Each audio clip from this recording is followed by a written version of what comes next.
and I was basically a monk. I was not dating. I actually intentionally stopped dating. I was actually celibate during this time, and I was pursuing my inner journey very deeply. I was healing a lot of just wounds and traumas that I experienced, things that I witnessed as a kid that I didn't like, all that kind of stuff. So I did all that healing work. And I really wanted to be with a life partner. You were intentional.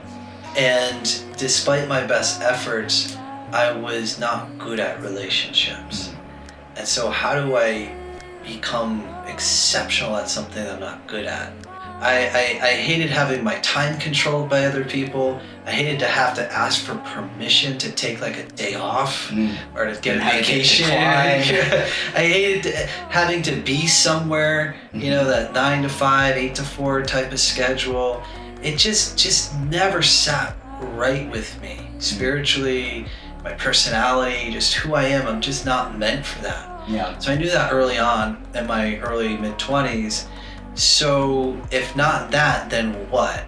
And I didn't have a lot of skills. I wasn't someone who, you know, I was a social work major in college. I didn't study business. I didn't study marketing. I didn't study branding or any of that type of stuff. I just knew I wanted to be my own boss. It flattened me and woke me up, and it was beautiful. I was maybe a year into my marriage, and my wife and I got together, and really my wife was a catalyst for a lot of this. She's like, there's gotta be another way. This can't be how we do life. And probably the greatest achievement of my life is this relationship. That's powerful. Hands down. I've made millions of dollars, and I've live in a fantastic home, and I have an incredible life in many ways, but this was the single greatest accomplishment I've ever pulled off. Ignition sequence start. 3, 2, 1, 0. All engine running. Liftoff. We have a liftoff.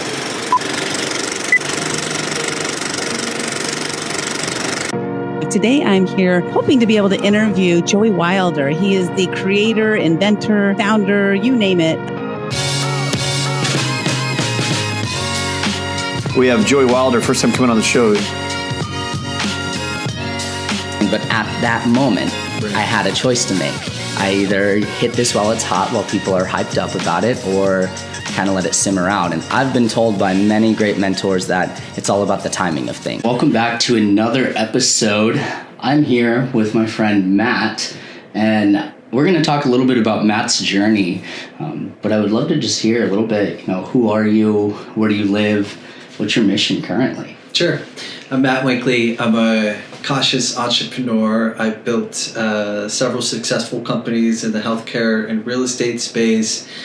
I also have a big history in meditation. I went to a school called the University of Spiritual Healing and Sufism. So I call myself a businessman and a mystic. And I've been able to combine those worlds and it just create me. I love it. My current mission is, and let me just back up a little bit, is that one of the companies that I built, the healthcare company, we ended up scaling that out of the apartment from 0 to 200 employees, eventually selling that company to private equity in 2018, which allowed me to essentially create incredible freedom in my life. Been able to basically retire since then.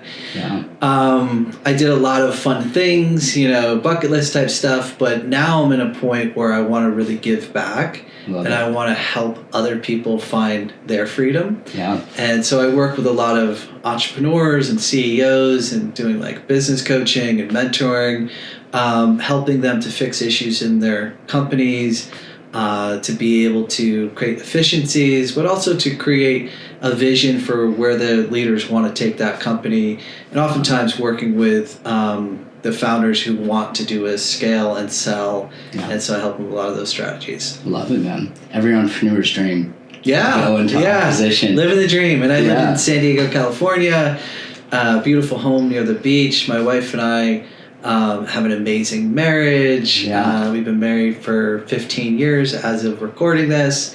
and I'm about to have my first child and my first son. Congratulations And on that. so, yeah, that's a whole other chapter I'm just incredibly excited about. And so happy to dive into any of those areas, unpack anything, go deep on anything. Yeah, and it's such that's a a little fun bit about me. Yeah, such a fun 2-inch punt. It's like you've been asked this before. So take me back to 2005 was when The founding. the founding of the company. Where did that come from? Like, Well, to take it even further, I grew up in a small town in Connecticut, a small little farm town in New England, and my biggest dream at that point was to just escape small town-ism. I never really had been anywhere, experienced anything, and I just had I just had big dreams and wanted a bigger life than what that town could offer me. It's a beautiful place to grow up. It's very safe. There's a lot of pros, but I wanted to see the world. I wanted adventure. I wanted a big life. And so after I graduated college, I basically booked a one-way ticket to California. I didn't have a job. I didn't have a car. I didn't really know anyone. I had very little money, but I had a dream. And I wanted to live in paradise full time. Like, that's all I could think of. So I ended up here in San Diego and rented a room in a house, and I couldn't believe I was living in paradise with other paradise seekers. Yeah. I was so inspired from my environment, and I think that's really critical, is to find an environment that inspires you, that you want to live in, that brings you joy, that brings you happiness. I was able to be outdoors year-round out here. I was a marathon runner and a triathlete, and I loved training outside year-round versus those cold, harsh winters in New England. So it was the perfect place for me. Like, my spirit felt so at home here. So that was dream number one. And then I'm like, okay, how am I going to pay for this life? Yeah. How am I going to live here? How am I going to pay the bills? How am I going to, so on and so on. I had about enough money to get by for about a month or two in rent. But after that, I was strapped. And so I was like, what am I going to do? What do I know what to do? And that's when I started to think about, and I took a couple of part-time jobs here, full-time job here, just to pay the bills. Yeah. But my dream really was to be my own boss. Yeah. Was to do things that matter and to figure out how money worked. I hated working for other people. It's just not me. I hated having my time controlled by other people. I hated to have to ask for permission to take like a day off or to get a vacation. I hated having to be somewhere, that 9 to 5, 8 to 4 type of schedule. It just never sat right with me. Spiritually, my personality, just who I am, I'm just not meant for that. Yeah. So I knew that early on in my early mid-20s. So if not that, then what?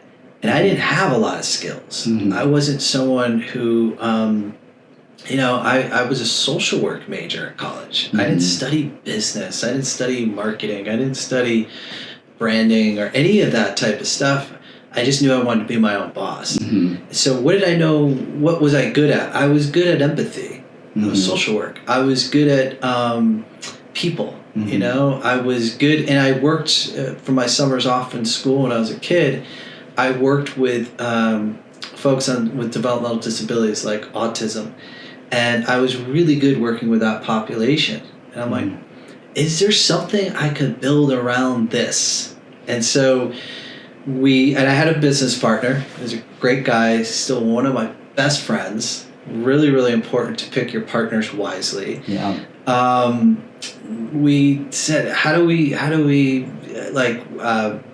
I'm like, okay, so I'm good at working with kids with autism. How can I create a business around that? So we came up with some program ideas, like a surf camp, like a mentoring program, like social clubs to help them develop socially and things like that, things that were pain points in that community.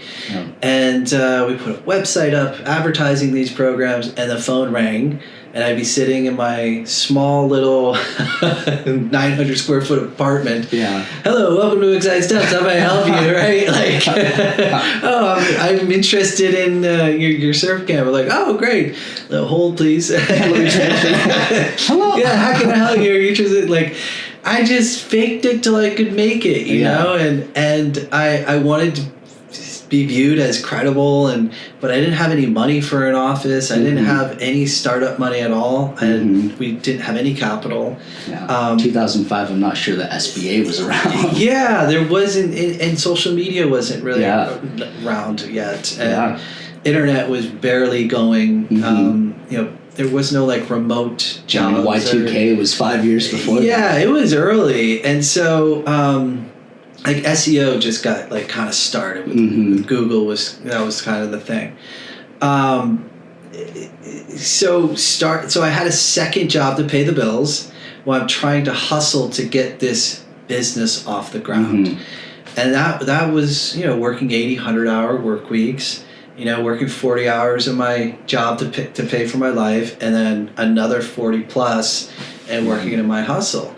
And so that was grueling and grinding, and I failed a lot, and there was a lot of didn't know how to do this, and so I did it the wrong way. Then I had to go back and do it the right way, and all this stuff. So it was like on the fly business school. Yeah, like just figuring it out. Thrown into the fire, learning how to do marketing, learning how to do sales, learning how to set up systems, learning organizational development, learning how to be a leader at 25, 26, 27 years old, hiring people, learning how to do that, you know, all learning how to build a work culture, you know, I think it was my greatest strength not having that knowledge, because I just instinctually did what felt right. And at the time I was a meditator and like getting deep into that world.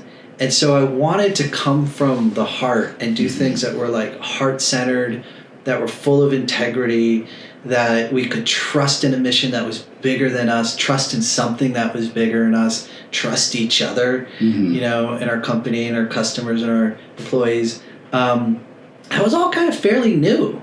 This was before Simon Sinek's Start With Why. Yeah. This was before like a lot of that stuff became popularized. And of course I was happy to see things starting to happen in the business environments as you know, we were just experimenting. Yeah. And so eventually was able through a lot of work, build it up. It took about 5 or 6 years. Okay. So 2010, 2011. About 2011. Okay. So let's say 2011. It took me from 2005 to 2011 to finally let go of my job.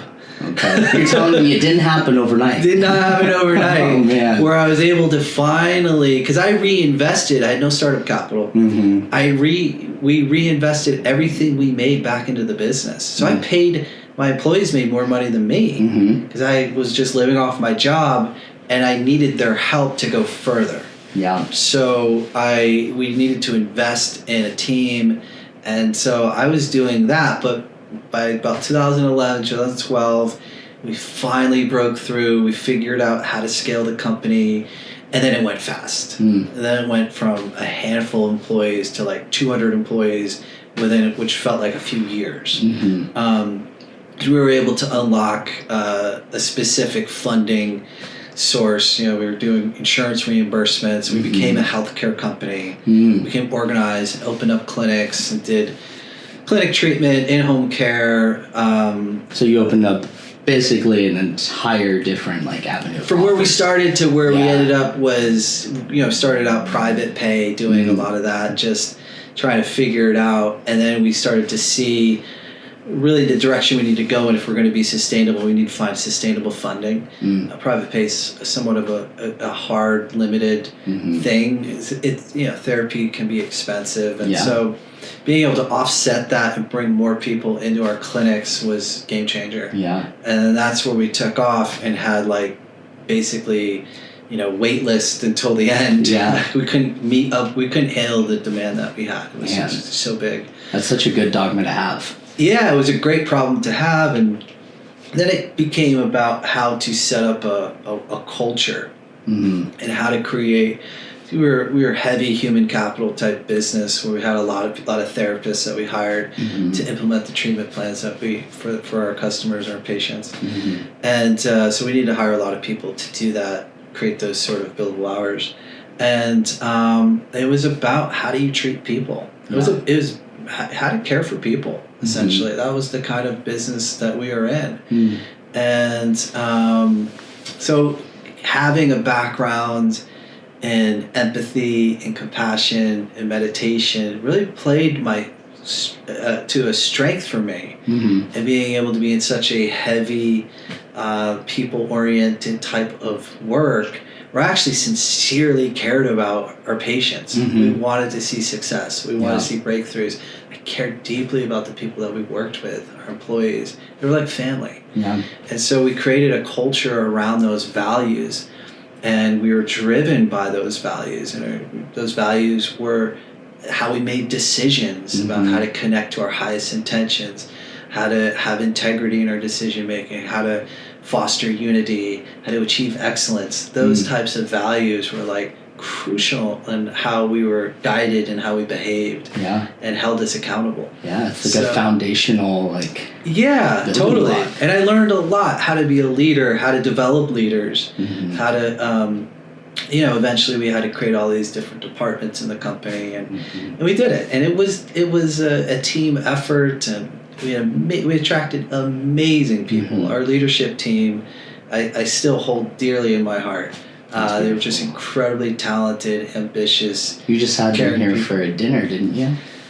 Yeah, after we sold the company, like a year later, we were able to get together and kind of recap and see how people were doing, and I still stay in touch with some of them, and but part of the reason, if I'm diving deeper into why would I sell a company in my 30s that had such a promise that could be the rest of my career, building this was that kind of a company that could be a legacy type company, was difficult. It was really related towards a health issue that arose from just chronic, intense stress. Working 100-hour work weeks for 5 or 6 years, basically taking no days off, hardly any days off, while I was also physically doing my training.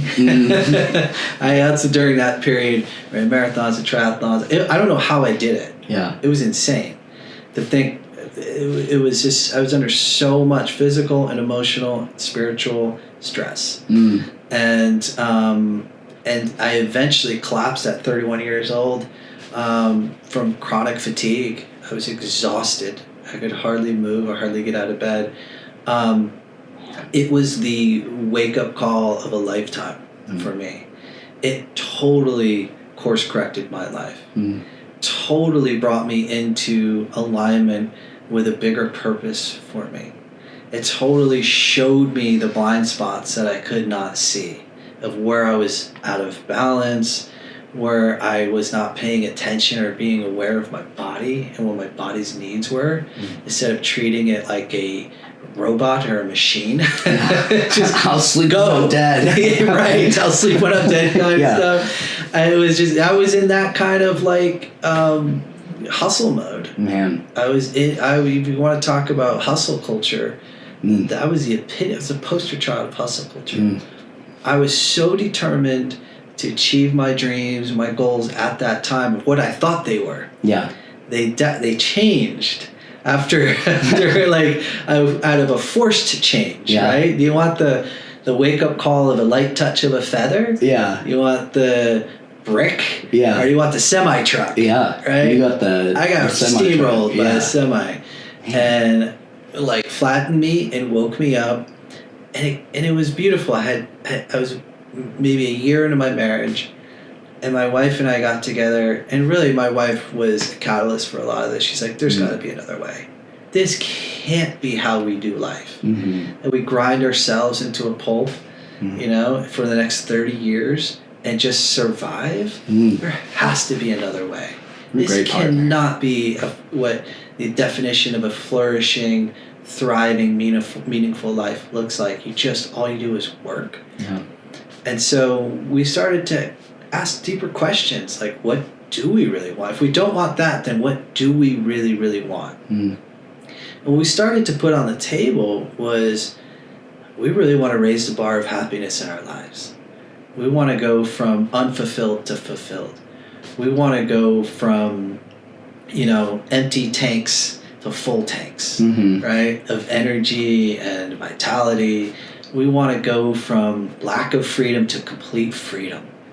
And what would that look like if we could achieve freedom, where we could do whatever we wanted to do? We could live wherever we wanted to live. We could travel. We could spend time with people that we care about. Our families didn't live near us. Hardly had a chance to see them. We could wake up in the morning and pursue our passions full time and use just time freedom. Yeah. And use time the way we see fit. And we could give back to charities with our time or with our resources. We could pay it forward, in a way that felt really good to us. Like all those things. If we started a family, we could be very present parents instead of just having to outsource parenting through daycare and babysitters and schools, where maybe we homeschool our kids. Maybe we take our kids on the road. Maybe there's a new way of raising kids where two parents are at home. Yeah, the nuclear family looks much different. Where like we wanted that so badly, and that became my new dream was freedom. How do we do that? We were two middle class people that all I knew that I saw growing up was you work hard. That's it. If you want to get ahead, you just work harder than the next person. And you just work hard. That was it. Yeah. There was no like strategy to it. There was no like, this is the most effective, efficient way to do it. This is there was no financial literacy. I didn't know anything about money. I didn't know how money worked. All I knew is you work hard, and if you work hard enough, you'll get more to get by. Yeah. And eventually, hopefully at the end, you get to retire at 70 or 80 or something. 59 you're still alive, and you right? get your Roth IRA. Or whatever. Like, I knew nothing about financial literacy. And so when we started to look at goal is freedom, how do we do that? And this is where I began to create my framework and what I'm teaching others now. This was the origin of the framework. And at the time, I called it vision planning. I have new names for it now, but it's essentially being able to have extreme clarity around what you want, understanding the deeper meaning of why that matters to you so deeply, why you're touched by that, right? And then looking to others who've accomplished what you've done. If it's financial freedom, who on the planet has solved this problem in a way that I like the way they did it, with honesty and integrity and truth-telling, and didn't rip anyone off, and just did it in a real way, and but did it at a young age, did it quickly, right? How do you do that? So I found examples of people who have done that for themselves through entrepreneurship, through investing, and started to study their examples and started to create my strategy. How I wanted to do it, how our family was going to do it. And we got really excited about real estate, about owning rental properties, about doing that in a way where we took care of our tenants by providing a really quality home that we cared deeply about. And not just like a crappy home, but we wanted to fix them up and make them really nice, and then grow the equity in those properties, use the rents to pay for the home and to pay for our passive income. And we were really excited about that as an asset class. So my wife became a realtor and started studying real estate inside and out. We started going to real estate investing courses, starting to learn the trade. How does this work? We started to reduce our lifestyle to the point where the bare essentials is all we lived off of. We didn't buy any new cars. We didn't go on vacations. We saved every single penny we possibly could get our hands on to invest into our future of freedom. And then within just a short few years, we had enough money saved up to buy our first rental property. Yeah, I remember you mentioning it in our conversation. Yeah, and we bought in a sub-market. They're a little bit cheaper than, the coastal California where we live. And it had great ROI. We learned how to set it up and do it, created a property management company to manage it. And that was 2012 or 13. So we've been doing that for about 11, 12 years now. We would buy one or two a year and just build up and build up and build up to what we have now that totally pays for our life. And I unlocked entrepreneurship, and my business became more and more successful, and I was able to reinvest those the income I started to make into the cash flowing properties. And so we eventually were able to find freedom in about 7 years, I think it took us. And I was able to retire in my late 30s. Powerful. And that's a way different life. My health started to return to me. I started to get vitality again. I started to be able to work out again. I started to be able to sleep again. The stress started to reduce out of my life. I started to have more meaning, more fulfillment. I had a more relaxed lifestyle. It wasn't 100-hour work weeks. Now there are no work weeks. So it's the framework that I created was able to pull out of my wife and I a mission for our family, a vision for our family that we were really inspired by, that we wanted to throw our life force into to create. And now I teach other people how to do it. I've did it I've mentored and coached people all along, for years and years now, showing them what I've unlocked. I did most of it for free just to help my friends. Just to help my community. Anyone who wanted to come to my door, I was helping. I was like, let's do a vision plan. I'll show you the framework, show you how to do it. And several of my friends have found their own freedom. And maybe that wasn't their goal, they had another goal. I helped a friend of mine be able to, he had a relationship goal in your work. I helped him find his ideal partner, his life partner, his dream partner. So many don't take the time to actually get clarity. What does that look like? Or they stop at clarity. And then have a crappy plan that they take very little to no action on and then give up. Because they see no results on the lack of action. Because the plan maybe isn't in their wheelhouse, or maybe it's too big for them instead of broken down into small steps that they actually can do. There's a lot of parts where you can go off, or maybe the dream isn't a priority in their life. It gets stuck on the bottom rung of the to-do list instead of it coming first. I've seen that. They're kind of putting their dreams on the back burner instead of sticking it on the table, collecting dust, and working on it for 20 minutes a week. That will go nowhere. It's true. That will go nowhere. Man. So how does your dream come first? You have to prepare and structure and set up your life so it can. Right? And this is all part of my framework. How do you, go ahead. No, I was just going to say, I'm so curious because during that time, you and your wife were still together during this entire time when you were working the hectic lifestyle or working the hours that led to how you were feeling. How did you navigate the relationship and So I business? was single for the first 3 years. And I was basically a monk. I was not dating. I actually intentionally stopped dating. I was actually celibate during this time. And I was pursuing my inner journey very deeply. I was healing a lot of just wounds and traumas that I experienced, things that I witnessed as a kid that I didn't like, all that kind of stuff. So I did all that healing work. I really wanted to be with a life partner. You were intentional. And despite my best efforts, I was not good at relationships. And so how do I become exceptional at something I'm not good at?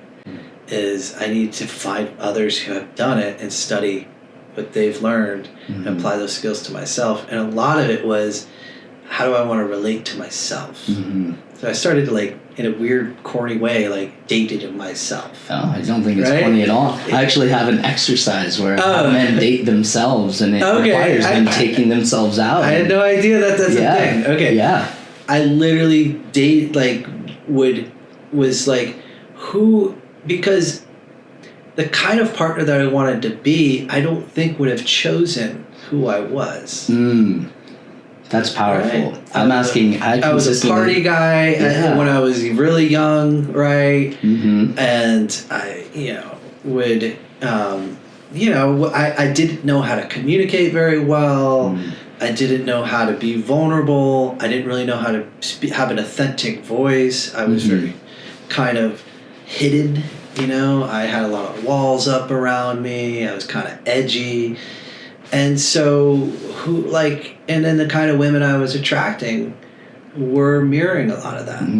They had their walls up, they were hidden. Relationships are mirrors. Right. So when I started to drop the facade, when I started to drop the layers of crap that was around my heart, it came to my own aid first. What do you need, little buddy? Yeah. The guy inside here. Yeah. What do you need? What do you need today? Do you need a hug? Yeah. do you need gentleness?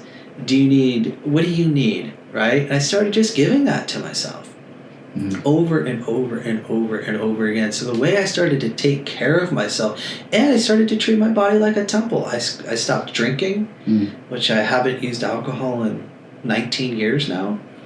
I don't put substances or pour food in my body. I take it for a walk. I exercise it. I try to treat it with such care. You treat yourself like someone you love. Yeah, I started to love myself, right, and to understand how to do that. And I found teachers, coaches to help me. So I didn't know how to do that on my own. Yeah. And I was doing a lot of therapy type work during that time. And I intentionally said, I don't think I can find who I am in a relationship, so I intentionally stopped dating. I said no to every single opportunity. And literally I was celibate for 3 years. At 26 to 29. It's really hard to do. Yeah, because those are the years that my testosterone was pretty high during it. It was a practice of how to retain that energy. That's where I poured it into entrepreneurship. So I was building a company. I was also building myself at the same time. This became an external expression. Yeah, I felt really good about who I was becoming. I rose the bar of integrity in my life. Became an honest person. I became a compassionate person. I became more loving, more gentle, more kind to people, not just to myself, but to the people around me. I wanted to have more authentic expressions. I wanted to be seen, and I wanted to see others. If I want to be seen, I have to be vulnerable.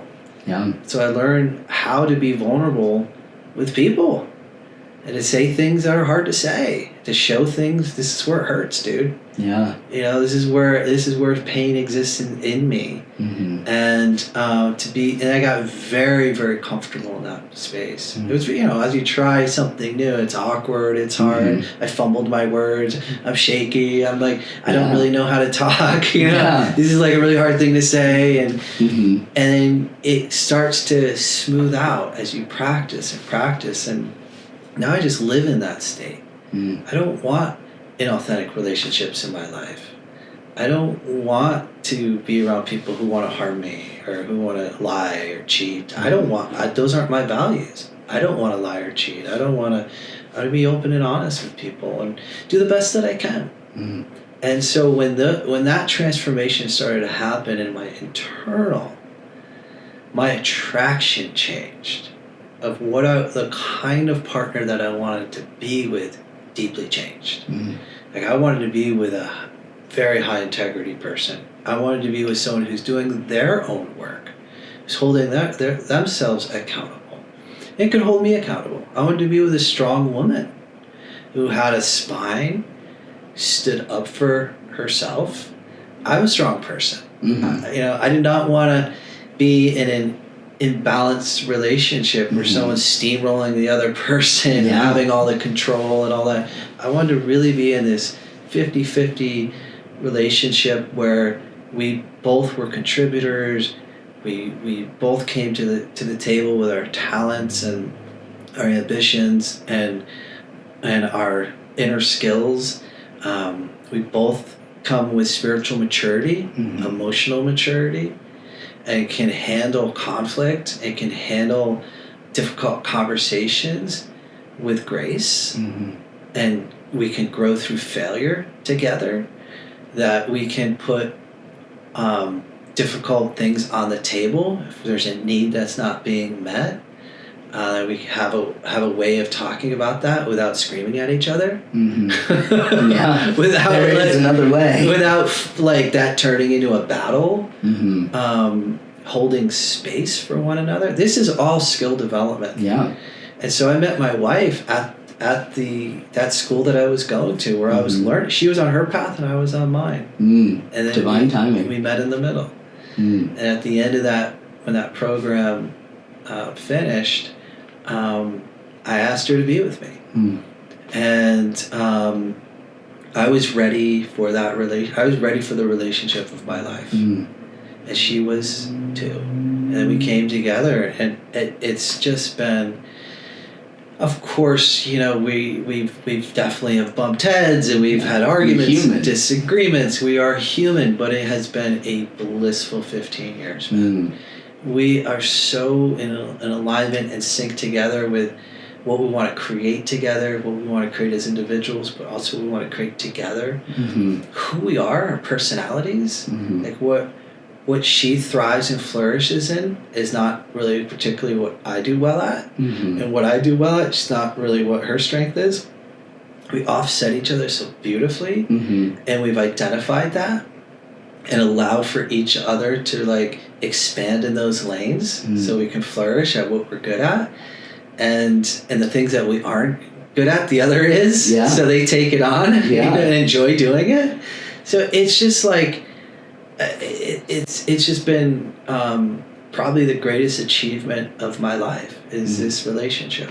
That's powerful. Hands down. And I've made millions of dollars, and I've live in a fantastic home, and I have an incredible life in many ways. But this was the single greatest accomplishment I've ever pulled off. That's beautiful. Hands down. That's to have beautiful, a relationship that is just so dreamy. It's so beautiful. And you can tell, like, when you guys are together. Yeah. Like, you can see it. It exudes off both of you. We really like each other. Yeah. We really love each other. I mean, the little things. I was sitting on the couch and her foot coming out with right. conversation. It's like those nuances. You guys desire each other. You have compassion. There's also compromise on things, too. Yes. Just like anything. And I think many people lose sight of, like, the perfect relationship is going to be perfect. And I wouldn't even use that word. Yeah. I don't think that describes a relationship at all. I think our relationship is very imperfect. And I think where it really, really works well is just we've had thousands and thousands of hours of conversation and communication. We've talked about I don't have that woman. I bared my soul to that woman. There's no secret in me. She knows everything, the embarrassing shit, the shameful stuff, the stuff I don't ever want to tell anybody. She knows everything about me, and I know that about her. And she loves those parts. Yeah.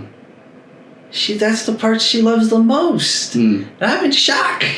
Like when I'm first learning how to disclose who I am to her, all of me. And she's like, that's why I want to be with you. So I want to see every part of you. That's where I want to, that's because that's who you are. I don't want to just see the surface. I want to see what's behind the curtain. Yeah. I want to see what's in that dark room. Yeah. I want to see, and to have that kind of safety and trust, be able to disclose everything to someone, and I've learned so much from her. I wouldn't say that I was, my strength is I'm a capable visionary. I can see things that don't exist and I can go create them. Mm-hmm. My wife's strength is she is community oriented. His relationships is her strength. Mm. I was never that good at I could just go live by myself. Yeah. And be a monk. Yeah. I could go live in a cave and be happy. Yeah. Like, I don't need to be around people. How this entrepreneur traded in his beachfront home. So, like, I've always was sort of a homebody, and, like, I could definitely, probably a mix, right? I could definitely be extroverted, and I can enjoy that, but that's not my natural inclination. My wife taught me about relationships and how to listen and how to how the small things matter. And, like, I'll give you an example. There's 2 floors in our house, and her computer charger might be upstairs. I'm, like, sunk into the couch, watching a game or something. And she'd be like, "Can you get my charger for me?" And I'm like, "I don't want to get off the couch." I'm like, my initial reaction is, "No, get it yourself." Yeah. I know that small gesture means so much that I learned that matters. And I'm willing to make that tiny little sacrifice, get off the couch and go upstairs and get the charger for her. And I see how she responds to it. She lights up. These small acts of service is actually her love language. And so by doing that, like, little thing, and I do that all the time, and in return, she does incredible things for me. She's incredible. The way that small details are part of the bigger picture. I just realize do I want to say no to the woman that I'm so in love with to get her a charger? See, yeah, and it's, you know what I mean? Yeah, you're like, making a great point. Like, I really want to just say no? Yeah. And be rude about it? Yeah. Or do I want to own my reaction and have some emotional maturity? I say, this is really what makes my wife happy, these little things. Sure, I can do that. Yeah. And I respond with, absolutely, I'll get that for you. And I've gotten better at that. Yeah. Right? Yeah, it takes time. I've gotten better at that. When I try to respond, absolutely. Absolutely. Although, I mean, it's natural in your mind, like, really? I'm laying on the couch, I'm sunk in, but you're able to have the awareness that, like, hey, these small details mean a lot to her, and reciprocity is a real thing. Yes. And that's her love language. It's acts of service. My love language is words of affirmations. She loves it. Yeah. Every morning I greet her with, like, freaking poetry. Just tell her what I feel about her in that moment. Words fly out of me. So it's like I just say what I'm feeling in that moment. And I'll just tell her. And I tell her I love her, and I hug her and kiss her every single day. Every morning we wake up, it's the first thing I do. It just sets the tone. Like, we don't call each other names. We aren't sarcastic with each other. We don't put each other down. We don't believe in that.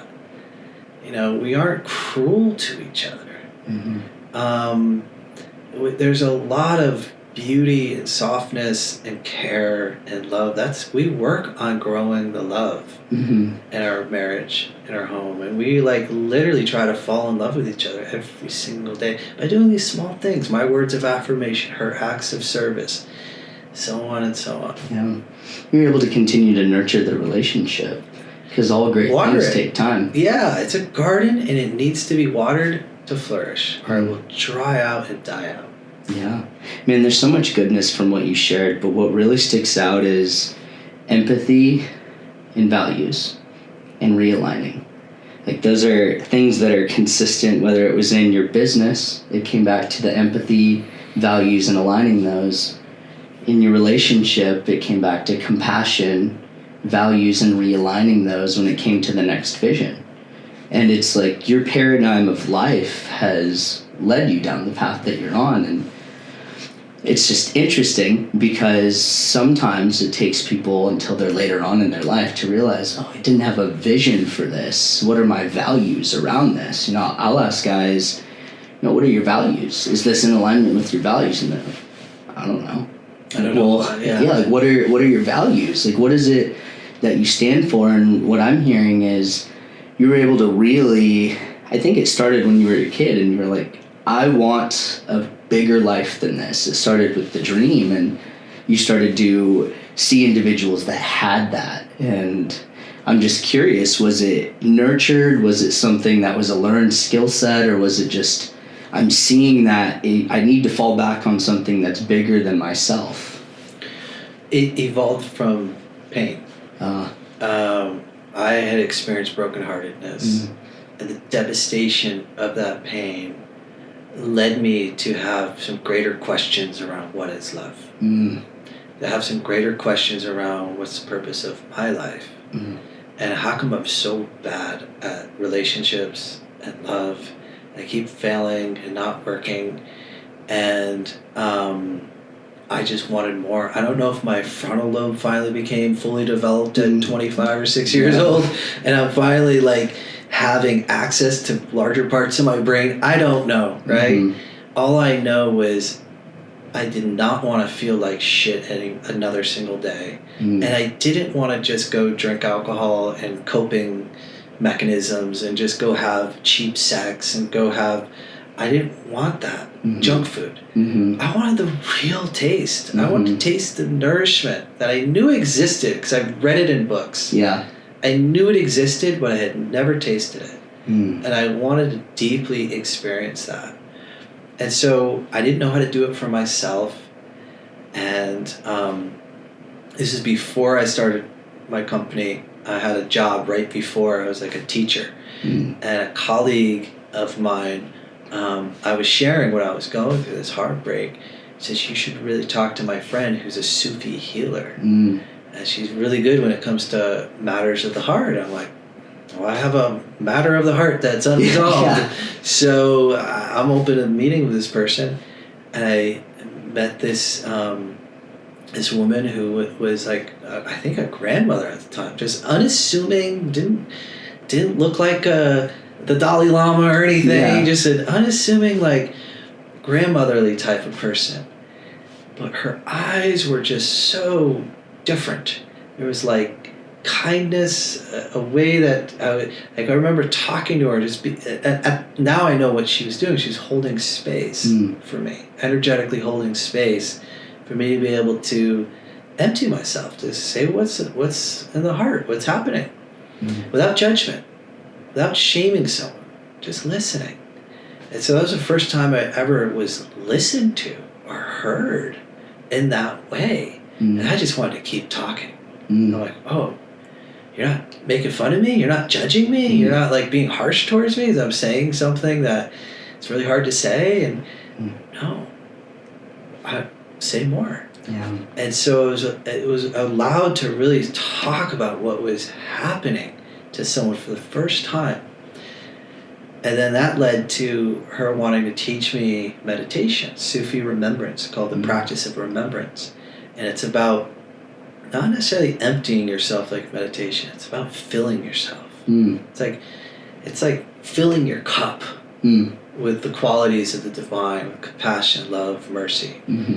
And what that's like internally to be full of that. And so she taught me this practice, this meditation, and for the first time I had an internal experience that was bigger than myself, that was beyond my normal way of thinking, just how my normal thoughts, I have the same damn thoughts every single day, and I'm perseverating on the same shit every day, and it's pissing me off the same every day. And so how do I break this spell? And this practice, she was like this guided meditation, and it was chanting and guided meditation, and it was like I was falling deeper and deeper and deeper into myself.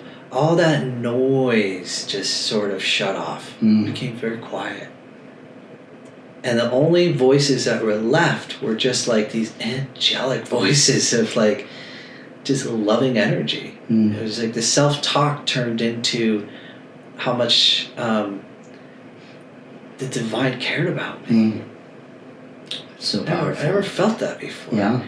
And then that like cracked open this space inside me that was even deeper than that. And now I'm on this mystical journey inside myself. And I'm starting to travel and I'm starting to explore this energy. And now there's no thoughts anymore. There's no feel. I'm just in ecstasy. I'm in pure bliss. Just floating in this bliss. And I'm like, this like unconditional container of love. And I was like, whoa. What is this? Wow. And I'm so gone. I can't even move a single fiber of my being. I'm so still. I don't want to move to break whatever's happening. Yeah. I'm so like in this subtle reality. And I finally came out of that. And I was still, when I opened my eyes and I was orienting into my room and back into my body and like seeing the space that I'm in. And I am just so in this other world. The heartbreak was not there anymore. I was not concerned about it when I didn't even think about it. It's gone. The pain that I thought this person was causing me, all I had was unconditional love for that person. I didn't have any thoughts of like ill regrets or ill thoughts towards this person. I was completely in utter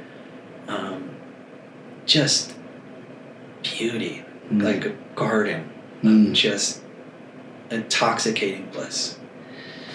Now that did wear off. It wore off after a few hours, but that started my journey. And I'm like, I want to know this. I want to live there. That's where I want to make my home. And I want to declare residency in there and live the rest of my life feeling the way that I felt. And I'm like, who could teach me that? And it's this woman's like, you can go to the school that I went to. This is where I studied it. I enrolled into that school. I studied with the master there who founded the school. Taught me, I went there for 4 years. And that's been now 20 years. Been on that path. That transformation, every day I'm working towards it, living more and more and more connected and aligned with that state. I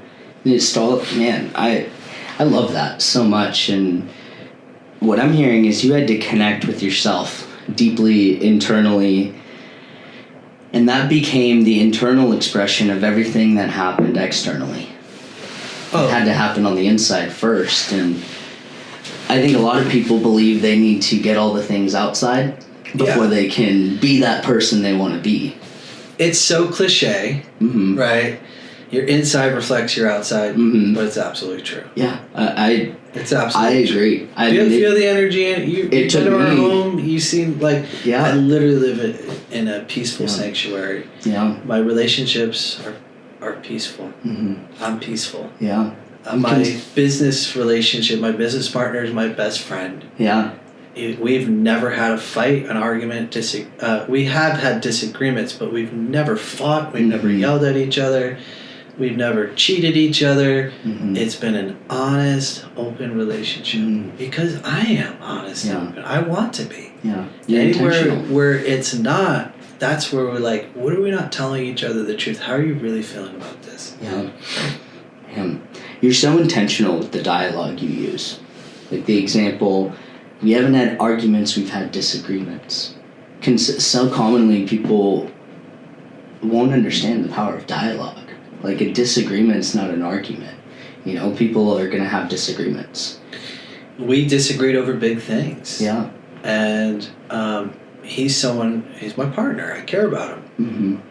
I want to understand what he's feeling in this. Like I'm taking stake, and of course, like your opinion and your feelings matter deeply to me. And we have a difference. So how are we saying the same thing? Just in a different way. Maybe we are. Is what I'm trying to say landing? Maybe by being misheard. I try to understand. Okay, no, he hears me, and he still disagrees. Okay, what is his need that he needs that I'm not seeing? Oh, That's what he needs. Hey, dude, I totally get that. We don't move forward until that need is met. How would that feel? It's like, dude, I can move forward if that gets met. Great, let's do it. Okay, done. And now conflict resolution. It's resolved. His needs being met, my needs being met. It's emotional maturity. Yeah. You want to react, you can react, right? You want to just have a reaction and blow someone up. Totally, go. You can do it. Yeah. Right. It's probably not gonna. You're probably not gonna feel good about that afterwards. Yeah. You things settle down. Right. Yeah. Oh man, I was so embarrassed. Yeah. You send a text. Hey, I'm sorry about that. Yeah. Right. And it's like, and that's human. And there's nothing. And I've done that, and that's how I've learned. And as these skills grow and you practice them. With people who want to grow and practice with you, some people don't. Yeah. And I have had 2 partners in my life, my wife, my marriage, and my business partner. And they're all, my business partner's now 19 years going on. After we sold the company, we did some other things together. And my wife's is, I think, a total of 16, 17 years. Including dating and marriage. And so that's it. Yeah. That's it. I guess my final question for you, because, dude, this has been an incredible conversation, and I just appreciate your time. What would you tell someone, a young Matt, who may be in a similar position as you? He's in a 900 square foot apartment. He's probably working at a bar as a bar back, doing something in PB. Who knows? I did live in PB. Yes, of course. That's the starter. San Diego starter kit. Yeah, right? That's the starter kit. PB, 900 square foot. Early 20s. Yeah, maybe splitting the master bedroom in 2. Yeah. But what would you tell him, that young version of you, someone that has aspirations for the things that you have, that maybe want the chunked down version? The first thing I would do is give him a hug and say, man, everything's going to be all right. Don't worry. I got you. Right? Just some belief. Yeah. Second thing I would do is teach him the framework right away. What do you really, really want? Let's talk about that. Right? Let's get that on the table. And let me help you unlock that out of yourself. You may not be able to access that, and you need some help. I'm here to help you access that.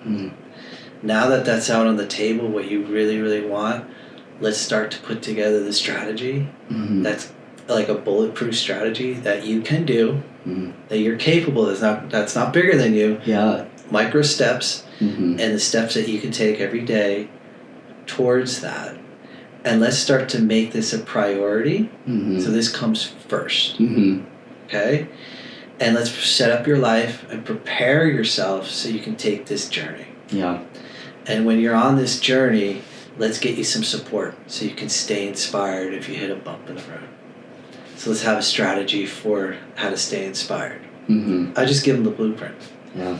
That's what I would give them. That took me years to get it took me probably 4 or 5 years to get that blueprint. Yeah. So I would have gave them the shortcut. Yeah. I mean, Simon Sinek wasn't even around then, so you couldn't even refer to like anything of substance. I would give them the framework on day one, and that would have saved me a lot of time. I love it, man. A massive shortcut in my life. I love it. So if they need to, how can someone get in touch with you? You can find me on Instagram, matt.winkley. That's probably the best place. You can find me on Facebook, Matt Winkley. I will be coming out with a YouTube channel, and a podcast will be launching there shortly. But follow my journey on Instagram. My DMs are open. I love connecting with people. Yeah. And DM him the word podcast if you heard it on this podcast. Great suggestion. Yeah. Let's do that. And actually, I believe in the law of giving and receiving, so I brought something for you. Oh. You mentioned the word happiness so much. Oh my gosh. So I know this guy that once upon a time Let's put this here so our viewers wrote can a see book. it. I believe that the drive to connect is in all of us, and a smile is a curve that sets everything Is this your straight. book? This is my book. Oh! So you kept mentioning happiness, and I brought it for you before you mentioned all of that. And the way I see it is, a smile is a curve that sets everything straight. And this is the antithesis of the journey before everything I'm doing now. And how I learned during that time that really, I think happiness is something that we lose sight of. Like, what's the thing that makes me happy? And I synthesize it in this down to, if I repeated today 1,000 times, would I be happy with where I'm at the end of it? Yeah. And that was the question that I found myself asking in the very beginning of that, when I had all the things that I thought I wanted that would make me happy. And I was literally standing on the edge of a penthouse that I lived in, where years before I was walking on the street. And I said, when I live there, I'm going to be happy. Yeah. And there I was 6 years later, standing on the balcony of that penthouse, watching the sunset, and I looked down and saw someone walking. I was like, I was so much happier when I was that guy. And so that was the wake-up call for me, and I'd shared with you the tumultuous journey after that I won't get into. But in the end of it, I had realized I really just wanted to be happy. And somewhere along the way of striving to become everything I thought I wanted to be, I lost sight of that and got more oriented towards nothing, really. It was like when a machine is consistently rolling and you don't know how to stop it. It was like a runaway train, and it had no way to run away. Yes. It was a wild experience. We'll have to talk about it on part 2. Brother, let's together help raise the bar of happiness. Let's do it. For others. And that's the world I want to live in, where people can live a life that they are ridiculously and unbelievably happy, which is a synonym for living a divinely inspired life.